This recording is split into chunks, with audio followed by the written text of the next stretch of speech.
हाँ भाई, आइए इसमें बात करेंगे अपन।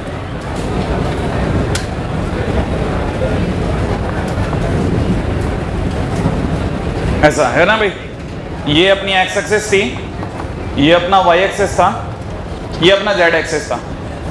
अच्छा, अपना जो भी आर था आपको याद होगा, अपन ने ऐसे किया था, कुछ 2 यूं गए थे, 3 इस तरफ गए थे और 4 ऊपर गए थे। ये अपना 2 3 4 बन गया था। फिर अपन ने कोशिश करके इस पे, ठीक है ना, इस पर अपन एक क्यूब बना लिया था। याद आ गया आपको? जितना मुझे याद है कुछ ऐसा क्यूब बन गया था अपना, है ना।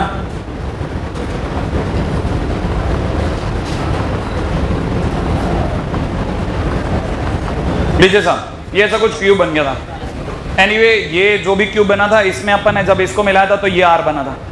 ये अपना आर था, आर वेक्टर, सही है। अच्छा, ये जब अपना आर वेक्टर था तो मैंने आपको ये बताया था कि जैसे आप इसको मिलाओगे तो यहाँ 90 डिग्री फॉल होगा, सही है ना भाई। अच्छा, जिनको ये ध्यान है, अपन एक काम कर रहे हैं, तब तक मैं इस आर वेक्टर को थोड़ी सी देर के लिए, ठीक है, बाहर लेकर आ रहा हूँ। बस मैं सिर्फ इस डायग्राम को बाहर ला रहा हूँ, देख लिया। अगर मैं इसको बाहर लेके आता हूँ तो ये 90 डिग्री है और ये ऐसा है, ये आर है अपना, ये 90 डिग्री है। ये हालांकि लग नहीं रहा 90 डिग्री, लेकिन ये 90 डिग्री है, सही है। तो ये 90 डिग्री को मैं बाहर ले आया हूँ। अच्छा, इसमें ये आर वेक्टर है, ये आगे जा करके अपनी एक्स एक्सिस बन जाएगी। अच्छा, इस पे हर यूनिट दूरी पे एक आई कैप दूर कवर होता जा रहा है। अच्छा, एक बार के लिए आपको ये बता देता हूँ कि जब अपना, ठीक है, X axis, Y axis, Z axis होगा, तो ये अपना एक्स वाई जेड एक्सिस है इस प्रकार से, ठीक है ना। ये अपना X axis, Y axis, Z axis है, ठीक है। ये कुछ हद तक ऐसा है। अच्छा, इस पे ये अपना आर है, ये अपना आर वेक्टर है, ठीक है भाई, ये अपना आर वेक्टर है। एक सेकंड, एक पेन देना, ठीक है, हाँ देना देना पेन। हाँ भाई, ये अपना आर वेक्टर है। कुछ ये थोड़ा सा और स्लांट मान लेते हैं, ये कुछ आर वेक्टर है, देख लिया। ये आर वेक्टर जो है, ये अपने एक्स एक्सिस के साथ में कुछ एंगल बना रहा है, ये अल्फा बनेगा, ठीक है। ये जेड एक्सिस के साथ कुछ एंगल बना रहे हैं, ये गामा बनेगा, जेड के साथ गामा। और ये वाई एक्सिस के साथ कुछ ना कुछ एंगल बनाएगा, ये बीटा बनेगा, ठीक है। तो ये अल्फा, ये एक्चुअली में क्या है ना, यहाँ होना चाहिए था, तो अपने क्या फंस नहीं रहा, ठीक है। तो आप काम निकाल लेना बस ऐसे, ठीक है ना भाई। हाँ भाई, ये अल्फा है, ये बीटा है और ये गामा है, सही है। ये वाला अपना गामा एंगल है, तो अल्फा बीटा गामा है। तो बेसिकली जब हम लोग इसमें रिप्रेजेंट करते हैं ना, ये वाले के अंदर, इसके अंदर, तो ये थोड़ी सी दिखने में मुश्किल हो जाता है। ये वाला एंगल अल्फा है। अच्छा, ये जब वाई एक्सिस के साथ बनाएगा तो ये बीटा एंगल बनाएगा, और ये जब इस वाले के साथ एंगल बनाएगा दैट विल बी गामा। ये जो अल्फा बीटा गामा बनाएगा, डायरेक्शन एंगल कहलाते हैं। ये क्या कहलाते हैं? Direction angle. अब ये अगर डायरेक्शन एंगल कहलाते हैं, तो ये जो ट्रायंगल है, इसमें ये वाला एंगल अल्फा हो गया, माने ये वाला एंगल अल्फा हो गया। ये अपनी क्या है? एक्स एक्सिस है, सही है ना भाई। अच्छा, ये अगर अपनी एक्स एक्सिस है तो अब इसको भी समझने का प्रयास करते हैं, ठीक है। ये एक्स एक्सिस पे अल्फा एंगल बना रहा है। एक्स एक्सिस पे अल्फा एंगल बनाते ही इसकी खुद की लेंथ अपने आप में मॉड आर हो गई। मॉड आर होते ही ये जो इस पे प्रोजेक्शन गिरा, ये मॉड आर कॉस अल्फा हो गया, ये मॉड आर कॉस अल्फा हो गया। अच्छा, इसकी लेंथ अगर मॉड आर कॉस अल्फा हो गई, तो जो जब आप इसका वेक्टर फॉर्म बनाएंगे, ठीक है, तो mod R cos alpha I cap हो जाएगा। याद है ना, क्योंकि ये तो इसका मैग्नीट्यूड हुआ, ये तो इसकी लंबाई है मॉड आर कॉस अल्फा, और एक्स एक्सिस पे चलने के कारण इसका जो वेक्टर फॉर्म होगा वो आई कैप होगा। तो एक्चुअल में कोई भी कैसे, देखो ये जो है ना, अब ये mod R cos alpha I cap क्या चीज है? ये मॉड आर कॉस अल्फा, ये यहां से यहां तक की दूरी है। मॉड आर कॉस अल्फा क्या चीज है? यहां तक की डिस्टेंस है, ठीक है ना। उसी प्रकार से जिस दिन आपने ये प्रोजेक्शन इस पे डाला, जेड एक्सिस पे डाला, तो अब की बार ये 90 डिग्री यहां बनाएगा, तो ये हो जाएगा mod R cos beta gamma, ठीक है। और जेड एक्सिस की वजह से के क्या है, तो जब आप आर वापस लोगे तो आर वेक्टर कैसे वापस आएगा? R vector is equal to होता है mod R cos alpha I cap plus mod R cos beta J cap plus में mod R cos gamma K cap. ये हुआ आई कैप एक्स एक्सिस को दिखा रहा है, ये वाई एक्सिस को और ये जेड एक्सिस, और तीनों का प्रोजेक्शन मिलकर के वापस आर दे रहा है। तीनों का प्रोजेक्शन मिलकर के मुझे आर वेक्टर दे रहा है। ये बात तो पकड़ में आती है। अच्छा, अब जिन्हें ये बात समझ में आती है, ये धीरे धीरे और पक्की होती है कि धीरे धीरे आप में से किसी को अगर ये कंफ्यूजन है, आई कैप जे कैप के कैप अच्छे नहीं लग रहे सर, सब समझ में आएगा। जिनको ये समझ में आया उन्हें पता है इस पूरी कहानी में से अभी कुछ कॉमन आ रहा है। Mod R. मॉड आर अगर कॉमन आ रहा, 2 से डिवाइड लगा दूं तो ये अपने आप में आर वेक्टर अपन मॉड आर वेक्टर हो गया। इसका मतलब क्या बन गया, आर कैप। तो R cap is equal to हो गया cos alpha I cap cos beta J cap plus में कॉस गामा के कैप। अब तब तक मैं आपको एक और बात बताता हूं। मैंने अभी अभी आपको बताया था अल्फा जो है वो अपने आप में एंगल बिटवीन, ठीक है ना, R vector and X axis है। ये बात आपको समझ में आई। अच्छा, बीटा जो है वो अपने आप में angle between R vector and Y axis, याद आ गया। और अपना जो गामा है वो अपने आप में angle between R vector and Z axis है। यहां तक मेरे को नहीं लगता कोई परेशानी आएगी। और मैंने इनको नाम दिया था डायरेक्शन एंगल, याद रहेगा आपको। तो these all are direction angles. पहले तो ये पकड़ लो कि डायरेक्शन एंगल क्या होते हैं। अच्छा, जैसे ही डायरेक्शन एंगल बने तो डायरेक्शन एंगल के आगे कॉस बेटा, क्योंकि direction angle alpha beta gamma है, तो इनका जो भी कॉस होगा वो इनका कोसाइन हो गया। तो ये अब डायरेक्शन एंगल ना बन करके क्या कहलाएगा, डायरेक्शन कोसाइन। तो ये डायरेक्शन कोसाइन में आ गया। इसका मतलब you are taking R vector in terms of direction cosine now. अच्छा, ये जो डायरेक्शन कोसाइन है इसमें हम लोग कॉस अल्फा को जानबूझ करके एल बोलते हैं। पार्टिकुलरली सारी दुनिया में एल के नाम से पुकारा जाता है, याद रखना। तो cos alpha is equal to L, cos beta is equal to M, और ये cos gamma is equal to N. तो ये basically R cap is equal to बना एल आई कैप प्लस में एम जे कैप प्लस में N K cap. और ये जो cos alpha cos beta cos gamma है, they all are known as direction cosines, होते हैं डायरेक्शन कोसाइन। सही है। अच्छा, एक बात बताइए, मैं बड़ा इंटरेस्टिंग क्वेश्चन पूछता हूँ। इसी टाइम में मैंने अपने आप से पूछा था, या अपने टीचर तो मिलते ही नहीं थे, ठीक है, तो अपने दोस्तों से पूछा यार डायरेक्शन कोसाइन क्यों होते हैं, डायरेक्शन टेंजेंट क्यों नहीं होते, ठीक है ना। हाँ भाई, कोई लॉजिक, डायरेक्शन टेंजेंट क्यों नहीं होते। इसका प्रोजेक्शन देता ही कॉस है, टेंजेंट के अपने घर से लगा लूंगा, नहीं है। तो डायरेक्शन जब बनता ही कॉस में है तो डायरेक्शन कॉस में आएगा तो कोसाइन ही बोलेगा बेचारा, इसलिए डायरेक्शन कोसाइन होता है। कोई डायरेक्शन टेंजेंट नहीं होता, कोई डायरेक्शन साइन नहीं होता। तो पहली बात तो ये डायरेक्शन एंगल, ये अपने आप में बन गया डायरेक्शन कोसाइन। अच्छा, इनका नाम पड़ गया ये। और एक इंटरेस्टिंग बात, इसको देख करके कितने लोग ये बात समझ जाएंगे कि ये जो कुछ भी लिखा है इससे कोई भी समझ सकता है L square plus M square plus N square equal to 1। कैसे कैसे कैसे, क्या आपको पता चला? नहीं पता चला। दोनों तरफ मॉडुलस ले लो, मॉडुलस लेते ही आपको पता है आई कैप जे कैप एम के कैप का मॉडुलस कैसा आता है, L square plus M square plus N square. और मॉड आर कैप माने यूनिट वेक्टर, यूनिट वेक्टर का कैप, यूनिट वेक्टर का मॉड 1, इसीलिए 1 होगा। और ये अपने आप में अद्भुत आइडेंटिटी है साहब, गजब। मतलब आपको पता नहीं है 3D का बेस और कम से कम अगले 100 क्वेश्चंस की जान, ये है सबसे शानदार चीज। डायरेक्शन कोसाइन का ये अपने आप में रिलेशन है कि L square plus M square plus N square is equal to 1 होता है। रिमेंबर वन थिंग, इससे दो बातें कुछ लोग समझते हैं। एक इनडायरेक्ट वे में समझ गए कि कॉस स्क्वायर अल्फा प्लस में cos square beta plus cos square gamma is equal to 1 होता है। सोचने में आ गया होगा, उम्मीद है आपको। अच्छा, कई लोग यहाँ से ये भी समझ जाते हैं कि मैं ये कहना चाहता हूँ कि साइन स्क्वायर अल्फा प्लस में साइन स्क्वायर बीटा प्लस में sine square gamma is equal to 2। आइला कैसे? हर कॉस स्क्वायर अल्फा को लिखा 1 minus sine square 1 minus sine square 1 minus sine square, तो 3 माइनस साइन स्क्वायर माइनस वाले सारे इधर भेज दो और 1 को उधर बुला दो। नहीं आया? हाँ, ये सब रिलेशन है, ये सब जेईई मेंस का क्वेश्चन है। आपको अल्फा बीटा देगा, गामा पूछेगा। अगले चैप्टर की शुरुआत में अल्फा बीटा देगा, गामा पूछेगा, ठीक है। कम से कम शुरू के जो बेसिक क्वेश्चन है उनकी पहले क्वेश्चन की 100 क्वेश्चन में सबसे इंपॉर्टेंट फार्मूलेज में से एक है। अच्छा, जिनको ये बात समझ में आ गई और आ गया तो वापस आ रहा हूं, ठीक है। अच्छा, अब आप एक और बात सुनिएगा। आपने ढंग से देखा कि जब तक आर वेक्टर था तब तक कुछ नहीं, लेकिन जैसे आर वेक्टर का आर कैप बना तो जो आई कैप के आगे बैठा था वो एल बन गया, एल बना।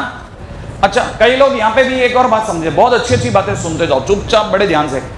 आर वेक्टर अपने आप में किस किस के मिलने से बना? Mod R cos alpha I cap, mod R cos beta J cap, mod R cos alpha K cap, इनसे मिलके बना आर वेक्टर बना। अच्छा, जिसमें आपको यह पता होना चाहिए कि मॉड आर कॉस अल्फा कौन है। It is nothing but the projection of R vector on X axis. क्या ये बात सही है? अच्छा, मॉड आर कॉस बीटा कौन है? प्रोजेक्शन ऑफ, हाँ, तो अब मैं इस बात को यहां लिख रहा हूं, ठीक है। फाइनली ओवरऑल रिमार्क में पहला रिमार्क ले रहा हूं, R vector is equal to में mod R cos alpha I cap plus में कितना, mod R cos beta J cap plus में कितना mod R cos gamma K cap. लिख दूं भाई? ये लिखने के बाद मैं इसके नीचे लिख रहा हूं it is projection of R vector on X axis. सही है? ये अपने आप में projection of R vector on Y axis. सही है? It is projection of R vector on Z axis. इसका मतलब कई बच्चे अब इसे ऐसे समझे हैं कि लिखने में जरूर एकदम अजीब सी बात है, ऐसा लगता है जैसे मैं कुछ थियोरेटिकल लिखाने की कोशिश कर रहा हूं, लेकिन समझने वाले इसे ऐसे भी समझते हैं कि अच्छा सर, अगर आर वेक्टर बराबर में कल को किसी ने मुझे 3i cap minus 4j cap plus k cap दे दिया और किसी ने पूछा कि बताइए इस आर वेक्टर का एक्स एक्सिस से प्रोजेक्शन कितना है, तो मेरा आंसर होगा 3। किसी ने पूछा वाई एक्सिस से प्रोजेक्शन कितना है, तो आंसर इज -4। -4 बताता है कि आपने प्रोजेक्शन, हाँ, अब अगर वाई एक्सिस आप आगे मान रहे हैं तो ये पीछे की तरफ प्रोजेक्शन है, नहीं है? और अगर बाय द वे के कैप है तो प्रोजेक्शन अपसाइड 1, अरे 1 है, प्रोजेक्शन 1 है। ये बात समझ में आई? हाँ भाई, अब आप में से कई लोगों को जिनको ये बात समझ में आ गई कि प्रोजेक्शन का मतलब, अच्छा ये जो ये आई जे के आगे लिखे होते हैं ये प्रोजेक्शंस लिखे होते हैं। अब तक अपन बहुत बार सुनता है, ठीक है? अच्छा वापस पूछूं आपसे एक सिंपल सी बात, कोई बताइए इस वेक्टर के अंदर प्रोजेक्शन माने मैंने क्या बताया था, क्या होता है? परछाई। ऊपर से डालेंगे, जब अपन ऊपर से डालेंगे तो एक्स एक्सिस से परछाई गिरेगी, सामने से डालेंगे तो पीछे वाले पर्दे पे परछाई गिरेगी, और इधर से डालेंगे तो इधर वाले पर्दे पे परछाई गिरेगी, ठीक है ना? और हर किसी के लिए जैसे ऊपर से डाली तो आर कॉस अल्फा, सामने से डाली तो आर कॉस बीटा, इधर से डाली तो आर कॉस गामा, और तीनों मिलकर के वापस अपने को आर वेक्टर देते हैं, ठीक है? ये थोड़ा इमेजिनेशन पॉइंट ऑफ व्यू से थोड़ा क्रैकिंग है, लेकिन धीरे धीरे आ जाएगा। अच्छा सेकंड पॉइंट सुनना, बड़ा इंटरेस्टिंग। कोई अगर इसको देख रहा है तो इसको देख करके मुझे इसका आर कैप बताए। आर कैप कैसे बनाते हैं? R vector upon mod R से। सही है भाई, ऐसा परेशान मत हो, मैं आपको पूछूंगा जरूर, आपको एक बार पीछे लेके जाऊंगा, फिर मैं खुद ही ले आऊंगा, चिंता मत कर भाई। अब आर वेक्टर अपने आप में लिखा है 3i कैप माइनस का 4j कैप प्लस में कितना k कैप, सोच लिया? अच्छा इसका मॉड आर बोल दो आपको, अंडरूट 9 प्लस 16 प्लस 1, तो कितना हो गया? अंडरूट 26। तो भी लिख देता हूं, फिर भी 9 प्लस 16 प्लस 1, ठीक है ना भाई? जिसमें आप में से कई लोगों ने बोला 1/√26, सोच लिया? इंटू में 3i कैप प्लस माइनस का कितना 4j कैप प्लस में k कैप। इतनी दूर तक समझ में आ रहा है आपको? अब मैं जैसे ही इसको लिखा, लिखते ही मैं तुरंत समझ गया कि इस आर वेक्टर के लिखते ही मुझे पता चल गया L बराबर हो गया 3/√26। सोचो आराम से, नहीं आया? अच्छा जिनको ये बात समझ में आ गई वो m पे आ जाओ। m बराबर हो गया -4/√26, पक्की बात है? अच्छा n की वैल्यू बन गई 1/√26। सोचते जाओ आप तो। जिनको ये बात समझ में आ गई, मैं अब आपको दूसरी बात बताता हूं। किसी ने अगर मेरे से पूछा एलिमेंट समझ गए, माने ये कि इसके डायरेक्शन कोसाइन, मैं इसके डायरेक्शन कोसाइन लिख गया, नहीं आया? जिनको डायरेक्शन कोसाइन पकड़ में आ गया वो दूसरी तरफ चलो, रेडी? अब अगली बात सुनना।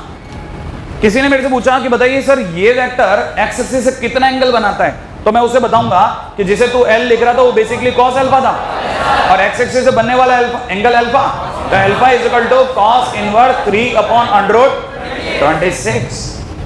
माने ये it is angle made by R vector from X axis. तो आप बता सकते हैं angle made by R vector from Y axis, angle made by R vector from Z axis. अब मेरे को लगता है कि आप वेक्टर के अंदर काफी दूर तक एक एक बात समझने की कोशिश कर रहे हो। अच्छा आप में से किसी को बताइए 3 - 4k कैसे आया होगा? आया कैसे होगा? कोई 3 यूं चला होगा, 4 पीछे चला होगा, 1 ऊपर गया होगा, तब जाके आया होगा। अच्छा कोई बता सकता है कि स्पेस में इसके कोऑर्डिनेट रहे होंगे 3 - 4 and 1, 3 - 4 and 1 आया? तो आप में से किसी को अगर पता है कोऑर्डिनेट बोलते ही 3D बोल रहा हूं मैं, और जैसे ही उसे वेक्टर में बदलता हूं तो वेक्टर में आ गया। इसका मतलब 3D and vector are attached to each other, ठीक है ना? 3D and vector are comprehensively attached to each other, बुरी तरह से एक दूसरे के अंदर है, आपको बस देखना आना चाहिए, ठीक है ना? तो ये मैं यहाँ लिख देता हूँ, आप तो कॉपी करना चालू कर देना। एंगल मेड बाय ठीक है, R vector from X axis, ठीक है, angle made by R vector from X axis.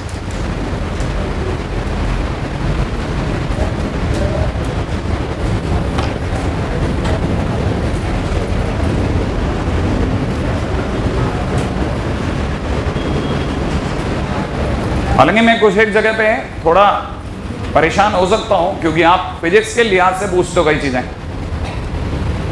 ठीक है। जैसे आप आ जाते हो वही mg cos alpha mg cos theta है, और उस पर आ जाते हो आप तो कि इधर का इसका वो क्या बोलते हैं, है ना, कंपोनेंट, है ना, हाँ लो ना।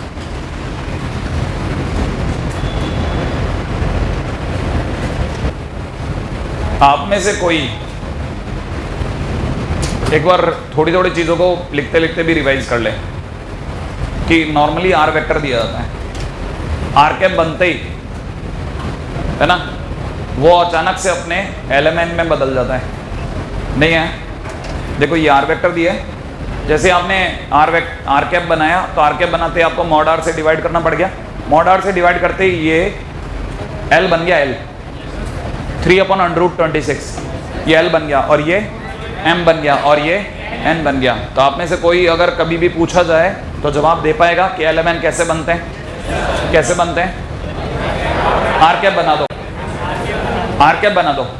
तो इसका मतलब ये कि सर जब भी आर कैप होता है तो एलिमेंट होते हैं, और जब आर वेक्टर होता है तो एक्स वाई जेड होते हैं, आर वेक्टर होता है तो एक्स वाई जेड होते हैं।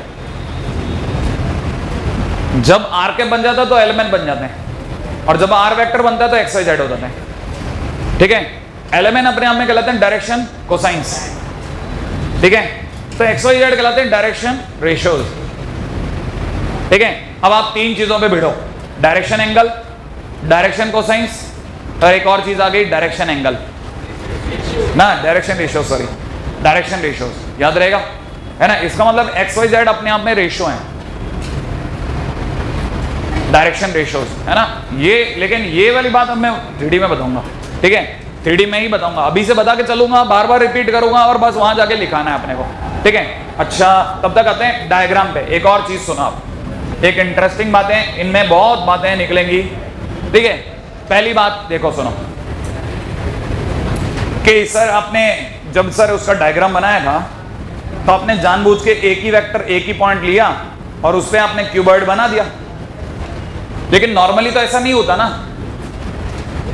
नॉर्मली तो ऐसा नहीं होता। तो पास वाले दोस्त के दिमाग में आ सकता है नॉर्मली फिर होता कैसे, ठीक है। नॉर्मली तो ऐसा होता है ना, वेक्टर तो ऐसे होता है भाई, नॉर्मली वेक्टर ऐसा होता है। बाद में क्या करते हैं हम, तो इसके दोनों सिरों को जोड़ते हैं और अटैच करके उसके पोजीशन वेक्टर बनाते हैं। तो नॉर्मली तो वेक्टर अपने आप में कोई एक लाइन सेगमेंट होता है ना सर, और अगर लाइन सेगमेंट होगा तब आप कैसे सोचोगे ये सब, तब भी सोच पाएंगे, मतलब तब क्या डायरेक्शन कोसाइंस वगैरह पॉसिबल है। मैंने कहा हर चीज हर जगह पॉसिबल है, वेक्टर में हर चीज अटैच है, कुछ भी ऐसे ही बस ऐसे ही उठा के नहीं, फ्लूक नहीं है, मतलब ये ए है, ये बी है। अब अपना देखो एरो किसकी तरफ है, ए से बी की ओर, ए से बी की ओर है तो इसको बोलेंगे ए बी वेक्टर। अगर ये ए बी वेक्टर है तो it is known as B vector minus A vector, सही है। लेट्स से कि अपना जो ए वेक्टर है ना, उसके कोऑर्डिनेट अपने को दे रखे हैं x1 y1 z1, सही है। बी वेक्टर के कोऑर्डिनेट अपने को दे रखे हैं x2 y2 z2, सोच लो आप, तो सोच लिया x2 y2 z2।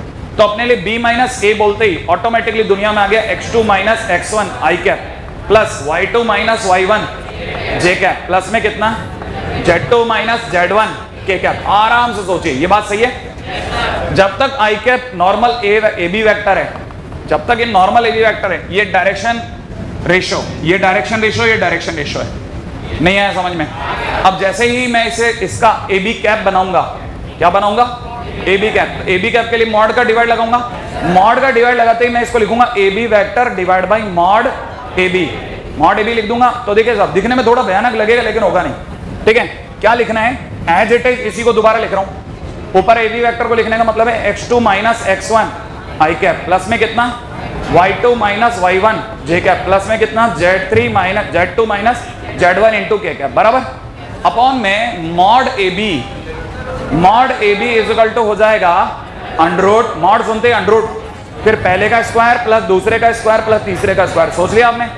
तो ये हो जाएगा x2 माइनस x1 का स्क्वायर, y2 माइनस y1 का स्क्वायर और z2 माइनस z1 का स्क्वायर, जो कि पिछला वाले जैसे ही है बिल्कुल।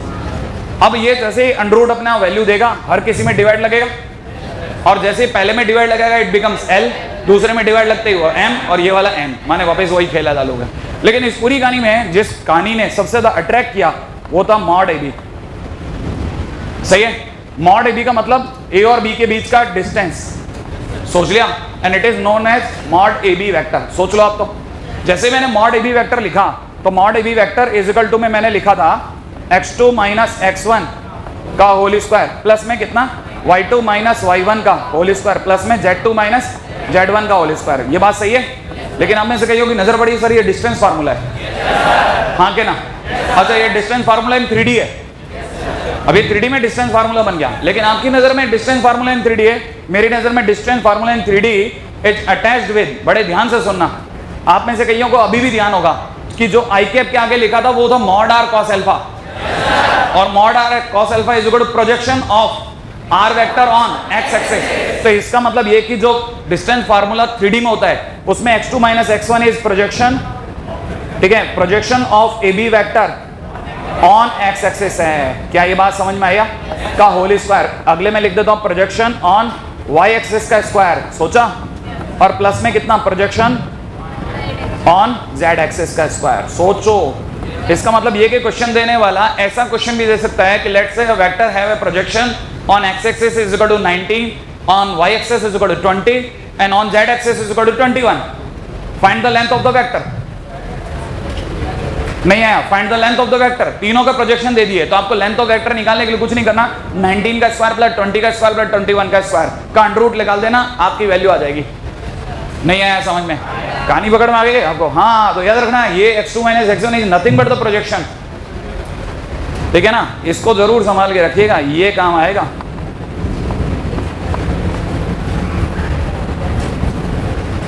ठीक है, अब अपन ने ढंग से इसकी ऑटोप्सी कर दी, ठीक है।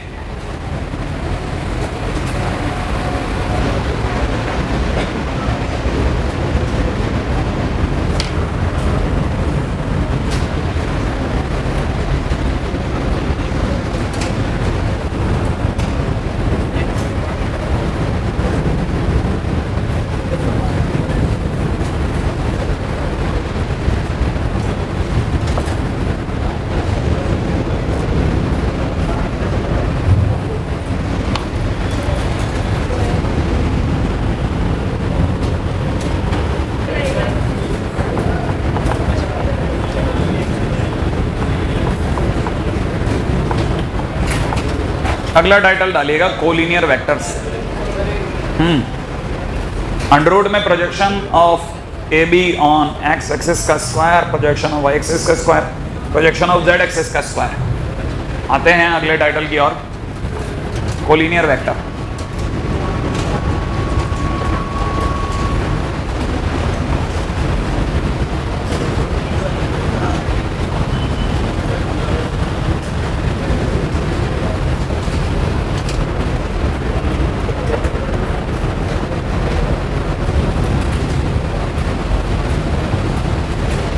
ठीक है, हाँ भाई, कोलिनियर वेक्टर में लिखिएगा सबसे पहले। अच्छा ये कॉपी कर रहे हैं,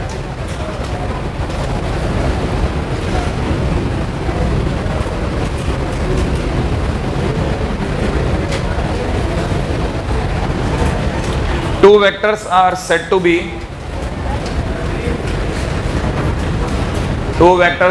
to be collinear if their line segment, two vectors are said to be collinear if their line segment is parallel irrespective of their direction. Two vectors are said to be collinear if their line segment is parallel irrespective of their direction.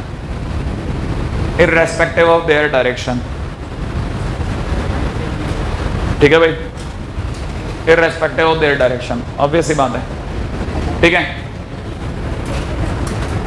दो vector अपने आप में collinear vector कहलाते हैं कि अगर आप A B vector और बी सी वैक्टर को देख रहे हैं तो ये दोनों अपने आप में एक लाइन में हैं, लेकिन साथ में गौर से देखा जाए तो दोनों एक दूसरे के पैरेलल भी हैं। अच्छा, यही अगर बाय द वे ऐसे दो वेक्टर होते हैं कि ये ऐसा होता और दूसरा सामने से ऐसा होता, तो क्या ये कोलिनियर नहीं होते? क्या होते? माने दोनों ही केसेस में पैरेलल होते हैं। और पैरेलल का नाम सुनते ही हमारे दिमाग में भर जाना चाहिए कि अगर ये वाला वेक्टर अगर ए वेक्टर और ये वाला बी वेक्टर है, ये ए है और ये बी है, तो दोनों ही केसेस में A vector is parallel to B vector है इन बोथ द केसेस। ये बात सही है। और ए वेक्टर बराबर में B vector, sorry A vector is parallel to B vector सुनते ही दिमाग में आ जाना चाहिए ए वेक्टर बराबर लैम्डा बी वेक्टर। याद आया? अच्छा, अगर lambda is positive then they are known as like vector. तब तो ये लाइक है, लाइक माने सेम डायरेक्शन में नहीं आया। और लैम्डा अगर कल को नेगेटिव आ गया तो हम समझ जाएंगे कि दे आर अनलाइक वेक्टर्स। बस दैट्स इट। सही है? हाँ भाई, अगले पॉइंट पे आइएगा, नेक्स्ट सुनिएगा, है ना। ये सब अपन जो भी कर रहे हैं बहुत प्राइमरी स्टेज पे बस बेसिक डालते जा रहे हैं, दोबारा आएंगे ये सब चीजें उठ उठ करके। ठीक है, अगले पॉइंट पे आता हूं। नेक्स्ट,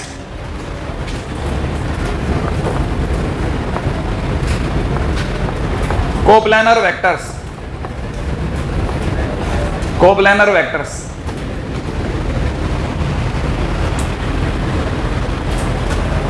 लिख लिया?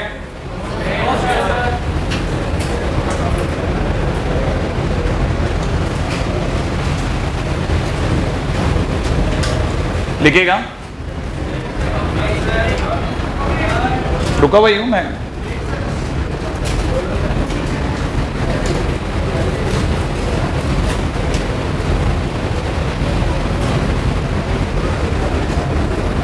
हाँ भाई, A1 vector, A2 vector, A3 vector, dash dash AN vector. ठीक है ना भाई? A1 vector, A2 vector, dash dash AN vector are coplanar vectors. Are coplanar vectors are coplanar vectors if they all are parallel to same vector. Sorry, if they are parallel to coplanar vectors, if they are parallel to same plane, if they are parallel to same plane, if they are parallel to same plane. ठीक है भाई?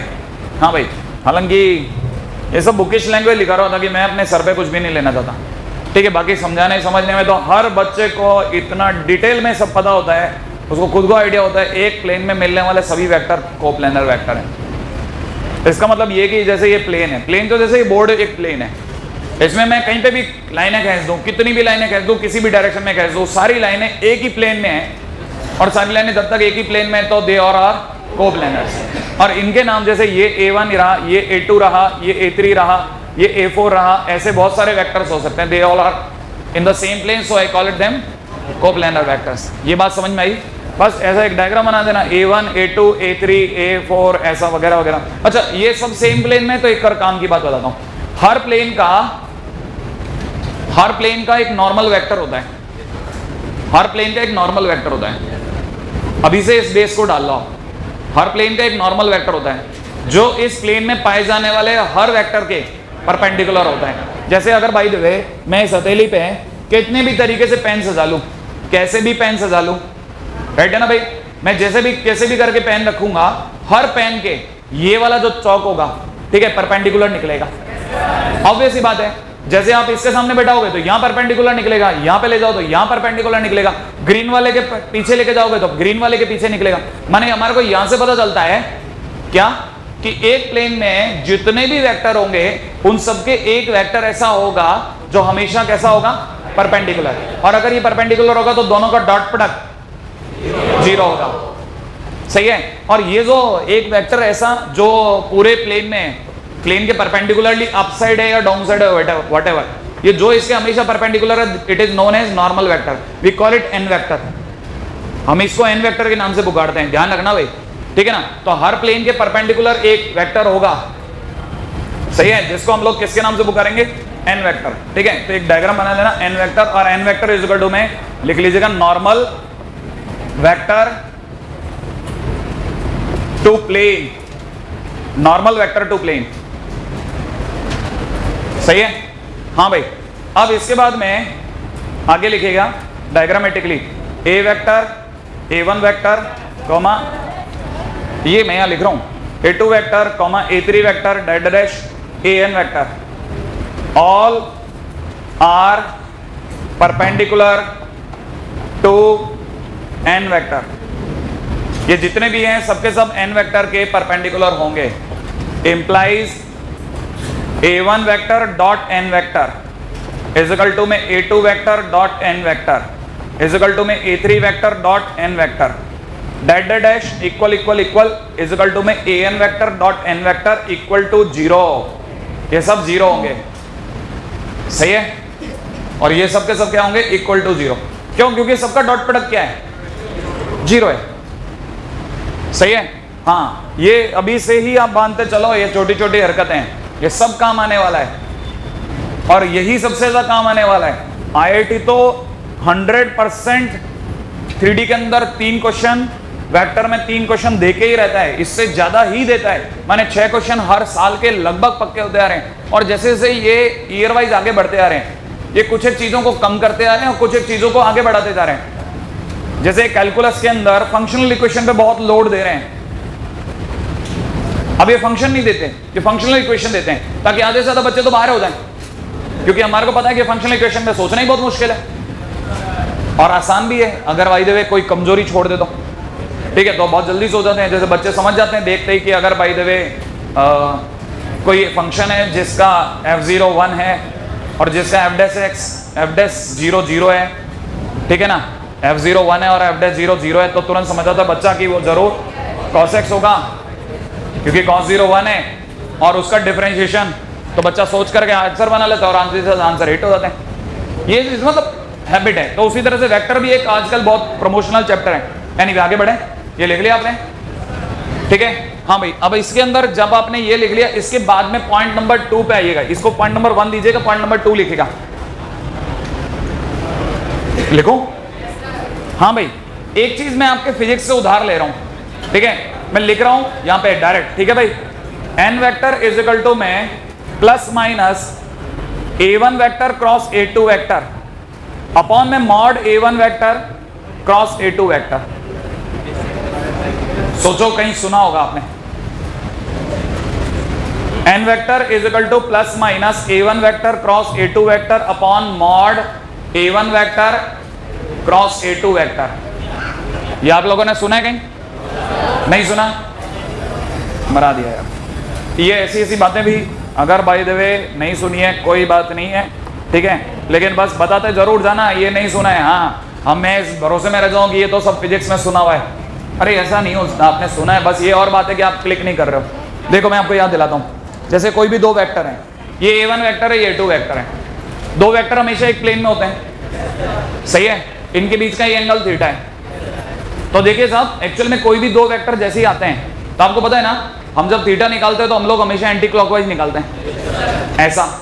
और ऐसा करने के बाद में ये थंब ऑटोमेटिकली अप हो जाता है। आपको पता है ये इस तरफ यू समेटना क्या बताता है? इसका मतलब ये कि एक स्पाइरल बनेगा जो कि इस तरह से जाएगा। ये जो हाथों की उंगलियां है ना, ये बेसिकली स्पाइरल को दिखाती है कि आप हमेशा A1 से A2 की तरफ मूव करोगे तो अपसाइड होगा, अगर आप A2 से A1 की तरफ मूव करोगे तो डाउन साइड होगा। अच्छा, ये तो अपसाइड होगा, that will be a perpendicular vector, और जो परपेंडिकुलर वेक्टर होगा वो ऐसे होगा, वो ऐसा बनेगा ना भाई।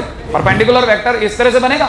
अब ये परपेंडिकुलर वेक्टर है तो दिस इज n वेक्टर, ये अपने आप में n वेक्टर है। अब देखो, क्योंकि ये परपेंडिकुलर है किसके? इसके या इसके? ये पूरे प्लेन के परपेंडिकुलर है, ये पूरे प्लेन के परपेंडिकुलर है। इसलिए मैं कह सकता हूं इन दोनों के बीच में बनने वाला एंगल 90, इन दोनों के बीच में बनने वाला एंगल 90।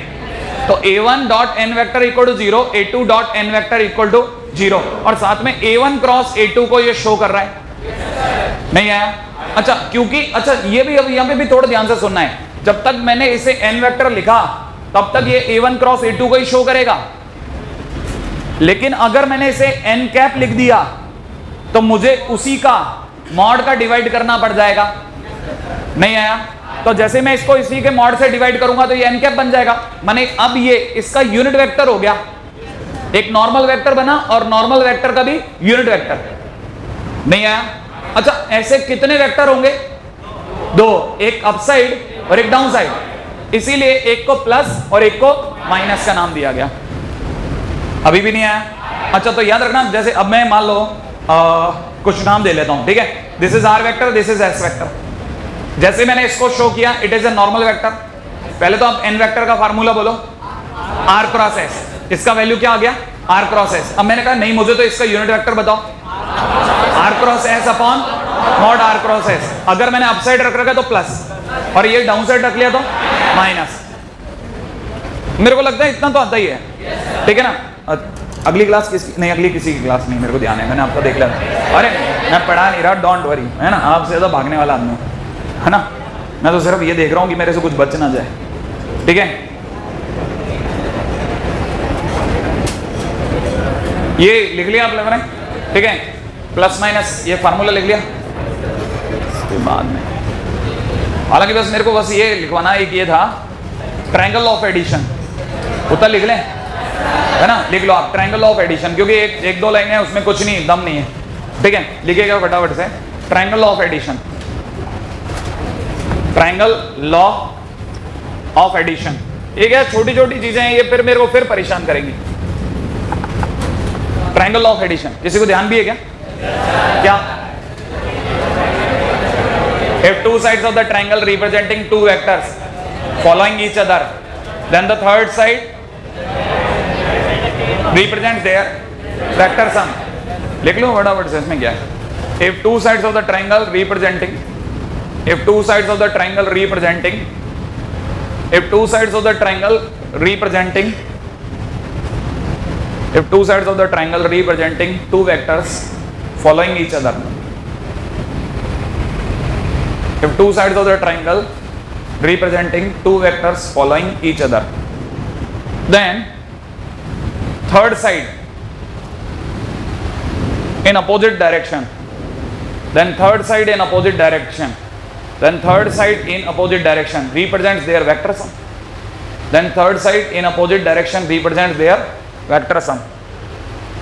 ठीक है? बहुत मस्त चीज है साहब, बहुत काम की चीज है, ठीक है? उम्मीद है वैसे तो आपने जितने एक्सपेरिमेंट करने होंगे या तो कर लिए होंगे या बिल्कुल छोड़ दिया होगा, दोनों में से कोई ना कोई बात होगी। ये नाम है ए, ये नाम है बी, ये नाम है सी, सही है? ए से बी की ओर जाने वाले को मैं ये वेक्टर नाम दे रहा हूँ, ठीक है? अब इसी का पीछा करता हुआ दूसरा एरो होना चाहिए, दोनों एक दूसरे का पीछा करते हुए होना चाहिए। तो इसको अगर ए वेक्टर कहता हूँ, इसको अगर बी वेक्टर कहता हूँ, तो तीसरा काउंटर करता हुआ आना चाहिए, उनका उल्टा, तो ही इनका वेक्टर सम होगा। तो अगर देखा जाए तो इट इज सी वेक्टर, तो यहां से चिल्ला के बोला जाता है कि C vector is equal to A vector plus B vector according to triangle of addition. दो वेक्टर एक दूसरे का पीछा करते होने चाहिए, तीसरा सामने से आता हुआ आना चाहिए। नहीं है, जो सामने से आएगा वो उनका वेक्टर को शो करेगा। अच्छा, जिसे मैंने ऐसे लिखा, ऐसे भी लिख सकता था, ध्यान से देखना, इसे मैं लिख सकता था ए बी वेक्टर, क्योंकि ए से बी की ओर गया, plus B C vector, B से सी की ओर गया, इजिकल टू में कितना ए सी वेक्टर, बराबर है ना भाई? इसमें कोई डाउट? अच्छा, जिसे ये समझ में आता है उसको एक और चीज पता होनी चाहिए कि ध्यान से देखो, ये लिखा हुआ है A B vector plus B C vector और माइनस में A C vector equal to 0। अरे ए सी को उधर ले गया। अच्छा, आपको यहाँ पे ये छोटे मोटे हरकत करनी आनी चाहिए, ये भी बड़े इंटरेस्टिंग है, दो चार, अपने को ज्यादा डीप में नहीं लेके जाना। बी सी वेक्टर और माइनस ए सी वेक्टर माने सी ए वेक्टर इक्वल टू 0, सोच लिया? इसे पॉलीगॉन लॉ बोलते हैं।